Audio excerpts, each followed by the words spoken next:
Big boss అగ్ని పరీక్ష season 2. So దీంట్లో అయితే బేసికలీ మనం లెవెల్ 4 వరకు సెలెక్ట్ అయినాం అనమాట.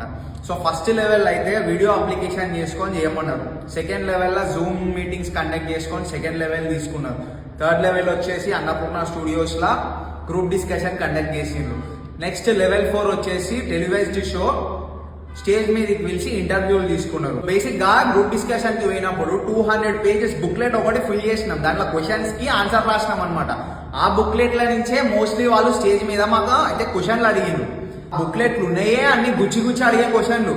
నీ కోపం ఎప్పుడు వస్తుంది, నువ్వు దేనికన్నా రిగ్రెట్ గా ఫీల్ అవుతున్నావా, దేనికన్నా బాధపడుతున్నావా. సో ఇట్లాంటి క్వశ్చన్ కి నేను బేసిక్ ఏం రాసిన అంటే, అవును అప్పుడప్పుడు మా మమ్మీ మీద కోపం తెచ్చుకున్నందుకు, డిస్రెస్పెక్ట్ చేసినందుకు నేను బాధపడుతున్నా భయ్య అని రాసిన నేను దాన్ని. సో ఇట్లా రాసినందుకు అక్కడ బిందు మాధవి ఏమడింది, నీకు మీ అమ్మ అంటే ఇంత ఇష్టం కదా, డిస్రెస్పెక్ట్ ఎందుకు చేసినావు అని కూడా విచిత్రమైన ఎక్స్ప్రెషన్ పెట్టింది. నేను చెప్తుంటే మాట్లాడుతుంటే కూడా. సో బేసిక్ గా ఒక హ్యూమన్ నేచర్, కోపంలో ఉన్నప్పుడు ఏం మాట్లాడతామో మనకు తెలియదు. దానికి నేను చాలా సారీ ఫీల్ అవుతున్నా, అందుకనే నేను రిగ్రెట్ అవుతున్నా అనే పొజిషన్ లో ఆ సెంటెన్స్ ని పెట్టి రాసిన. అది అక్కడికి ఆల్రెడీ క్లారిటీ ఉంది. నువ్వు మళ్ళీ దాన్ని తెచ్చి స్టేజ్ మీద అడగడం ఫస్ట్ ఆఫ్ ఆల్ అదొక యూస్లెస్ పాయింట్. అంటే వాళ్ళకి రిజెక్ట్ చేయడానికి ఆ బుక్లెట్లు ఏదైతే నెగిటివ్ థింగ్స్ మనం రాసినామో దాన్ని తీసుకొచ్చి ఒక నెగిటివ్ పర్స్పెక్టివ్ అనేది సెట్ చేసేసి రిజెక్ట్, మన దగ్గర నుంచి ఆ నెగిటివ్ ఆన్సర్ వస్తే రిజెక్ట్ చేయడానికి ఈజీగా ఉంటుంది అన్నట్టు ఒక పర్స్పెక్టివ్ సెట్ చేసినట్టు అనిపించింది. మరి నువ్వేం చేసినావమ్మా బిగ్ బాస్ లో నటరాజ్ మాస్టర్ నీతో మాట్లాడినప్పుడు ఆయన నిన్ను లైక్ మాటలు అంటున్నానే, ఆయన మీద గౌరవం లేకుండా థూ చీ, నువ్వు అఖిల్ సార్థక్ తోని మాట్లాడిన విధానం ఎట్లున్నదమ్మా.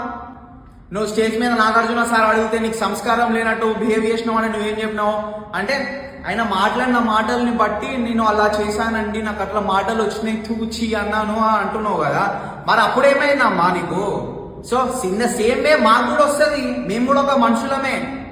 వాళ్ళు చిన్నప్పటి నుంచి నేను మా అమ్మ పెరిగినాం. నాకు ఫ్రెండ్ అయినా, సిస్టర్ అయినా, అమ్మ అయినా ప్రతి ఒక్కటి మా అమ్మనే.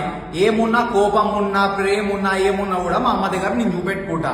అది నా పర్సనల్ థింగ్. దాన్ని తీసుకొచ్చి నువ్వాడు కూడా ఏంది నాకు అర్థం కాదు. దానికి మళ్ళీ ఆడ ముగ్గురు కూర్చున్నా చెప్పేసి ఒక విచిత్రమైన ఎక్స్ప్రెషన్ పెట్టి, అంటే మీకు వేరే మ్యాటర్లు ఏం దొరకలేదా? అరే భయ్ నేను ఒక పవర్ లిఫ్టర్ని, నేను 200 kgs మీదకి ఎత్తుతాను అంటే నాకు ఇచ్చే టాస్క్ ఏంది? మీరు ఆ బాక్స్ తీసుకొచ్చి దాని మీద జంప్ చేసుకుంటా మాట్లాడమంటే అది ఒక టాస్కా? అరే ఇంతగానం నేను ఫిట్ ఉన్నా, నాకు ఎండ్యూరెన్స్ ఉంది, స్టామినా ఉంది అని చెప్తుంటే అదొక టాస్కా? నాకు ఒక మినిమం టాస్క్ లేకుండా, నా మినిమం స్ట్రెంత్ చెక్ చేయకుండా, మినిమం స్కిల్ చెక్ చేయకుండా అసలు ఎందుకు రిజెక్ట్ చేసిందంటే అది చెప్పాలి.